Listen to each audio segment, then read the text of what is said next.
Rev up your engines!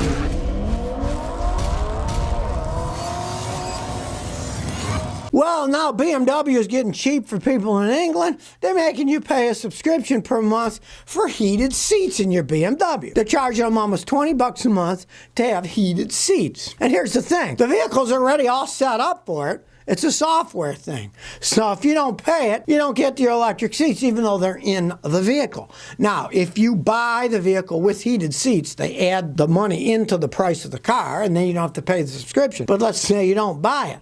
Your car still has it, but you got to pay 20 bucks a month in order to access it. Talk about a bunch of scumbags. Can you imagine? You pay all that money for a BMW and they don't even give you the option that's already in the car. You got to be a fool if you spend that kind of money on a car. I mean, I'd never buy a BMW anyways. They're overpriced, endless money pits as they age. At least they should be able to give you everything that's in it. But no, you got to pay extra for that. What are they going to do next? You got to pay extra for wheels? Doesn't come with wheels? Or you're going to lease the wheels? I mean, the world's gone crazy, you know? We'll see what happens in England. Notice they're testing it in England. They're not testing in the United States first because they don't want to piss off the Americans, because the Americans are a huge market. England is a relatively small car market. So they often test things out there. Ages ago, decades ago, Honda tested out their fuel injection systems on the cars first in England. They didn't bring it to the United States till they got the bugs out of it. Then they brought it to the United States. So for all you Englishmen out there and English women, hey, don't buy these BMWs. Teach them a lesson. Maybe they won't try to do it in the United States too. It's getting ridiculous. We're going to start charging you subscription fees for your own car that you own. This is getting to be ridiculous.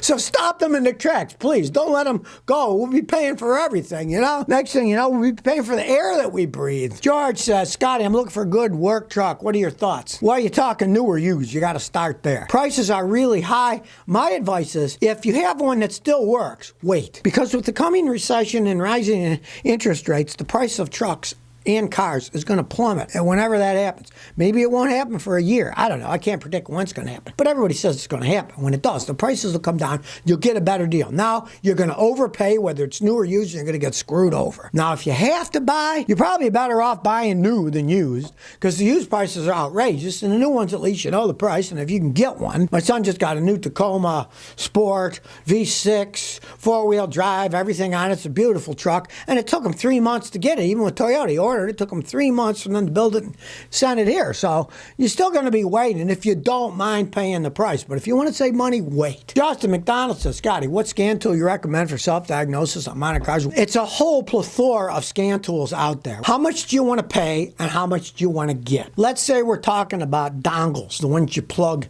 into your dash and then you use your cell phone. Really, the best one that I found so far for that is that Blue Driver, the Canadians. It's made in China, but the Canadians do the software. It's called Blue Driver. They were $99, then it went up to $129, and I noticed lately you look around, you can usually find them for $99. They got them on sale. Those are phenomenal for that price. You can't beat that, right? Now, if you want to spend more, you get quite a bit more, but you spend a lot more. X-Tool makes some good ones that are anywhere from $500 to $700, and they can do a phenomenal amount of stuff. I don't know how much money you want to spend. It depends on how much money you want to spend. If you want to keep on the lower end, I'd say the Blue Driver is probably the best thing to buy in that price range if you have a good smartphone. And most people have smartphones. They work a lot better on Androids than they do on Apple stuff. They will work on Apple stuff. It's interpretive software, but they don't work as fast. They're kind of a pain, but they work great on Androids. You got an Android phone. I mean, the Blue Driver works perfectly fine. If you can find it still for $99 or $129,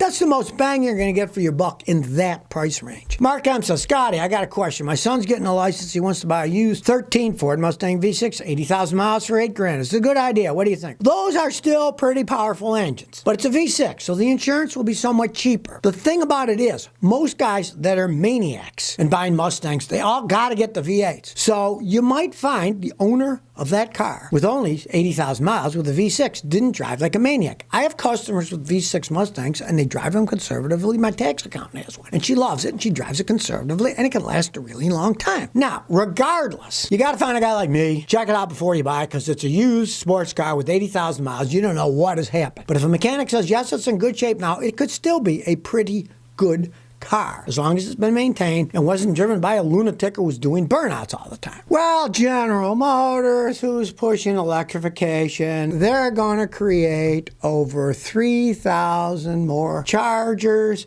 in the United States. Let's look at the big picture and see that it's actually, if they even end up doing it, a spit in the bucket. They said they're going to do 3,250 chargers by 2025. I recently read an article, and they said that nationwide, if you really want to get a decent structure, you're gonna need 150,000 stations, not just chargers, stations. I know the Biden administration has that thing where they say they're gonna have one every 50 miles. Yeah, who's building these things? Where's the money coming from? The 3,000 by 2025. 3 years from now, they'll have 3,000. It's a spit in the bucket, people. Spit in the bucket. As GM says, they plan on having 500 centers with these chargers. Right? 500 centers. And it's been said that you need 150,000 of them.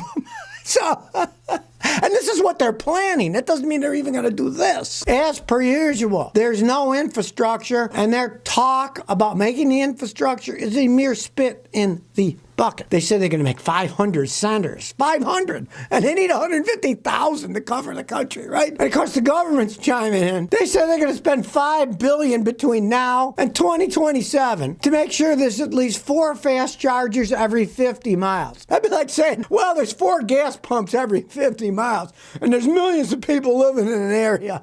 Does anybody have a brain cell that says, hey, maybe that's not enough? If there were millions of people driving the cars, 4 every 50 miles, you're going to be waiting days to plug your thing in, And of course, they have these future plans where there'll be little oases where your car's charging. You'll have great food and entertainment, whatever, Let's get out of the fantasy future and plan something a little more realistic than, we'll have 4 of them every 50 miles. Well, Tim Cook, the Apple man, is snubbing Tesla and Elon Musk with electric cars. Of course, they're always talking, Apple's going to make an electric car, blah, blah, blah. It's a game the rich boys are playing amongst themselves, right? I mean, Apple has conned the world into falling for their high-tech stuff that costs too much money. Then you got to buy all of their software that won't mesh with anything else, so they can charge you more money for their own stuff that isn't shared, like Androids that share them all over the place. Now, of course,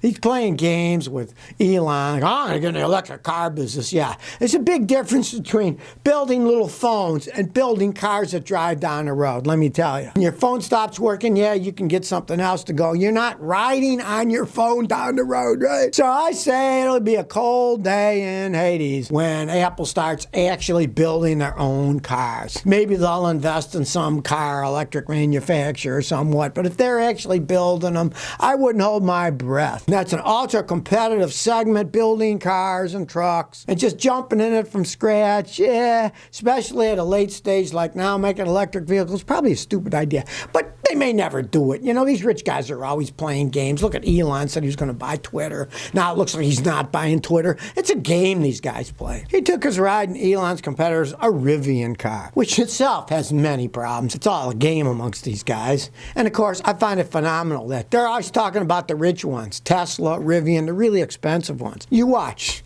the Chinese or Volkswagen, they'll end up taking over electric cars because they'll make smaller ones at a better price, so average Americans can drive them around. And just the other day, one of you viewers brought me the Hyundai 5. And now I guess they're their own brand, Ioniq. It was a fully electric car, and it was a decent car starting at $39,000. To me, that car made more sense because it was fast, but it wasn't super fast. It went 0 to 60 in like 5.9 seconds or something, where the Teslas can do it in almost 2 seconds. So the Teslas are immaculately faster. But do you really need a car that fast? It fit 5 people comfortably. It had its speedometer and everything right in front of you, not on a panel on the side where you had to look. It had a gear shift knob with drive, park, and neutral. It's electronic, but it still had the knob. So it was like a normal car, had normal headlight switch you turned on and off. They're making a car for people who drive cars, not some space-age futuristic pile of nonsense. So there's going to be so much competition if electric cars do start to come de rigueur and accepted, it's going to be smaller cars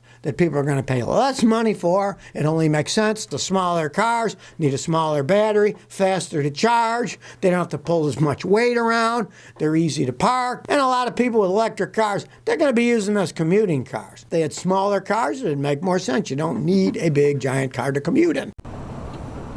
So if you never want to miss another one of my new car repair videos, remember to ring that bell.